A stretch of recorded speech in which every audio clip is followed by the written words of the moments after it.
যদি আল্লাহর ইচ্ছায় জনগণের ভালোবাসায় বাংলাদেশ জামাতে ইসলামী থেকে সংসদ সদস্যরা নির্বাচিত হয়ে সরকার গঠন করেন, তাহলে কোন এমপি কোন মন্ত্রী আগামীতে সরকার কিন্তু প্লট গ্রহণ করবে না। কোন এমপি এবং কোন মন্ত্রী দেশবিহীন কোন গাড়ি চড়বে না।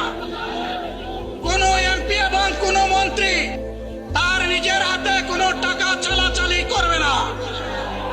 কোন এমপি এবং কোন মন্ত্রী যদি তার নির্দিষ্ট কোনো কাজের জন্য বরাদ্দ পেয়ে থাকেন, কাজ শেষ হওয়ার সাথে সাথে বাংলাদেশের 18 কোটি মানুষের কাছে তারা তার প্রতিবেদন তুলে ধরতে বাধ্য হবে।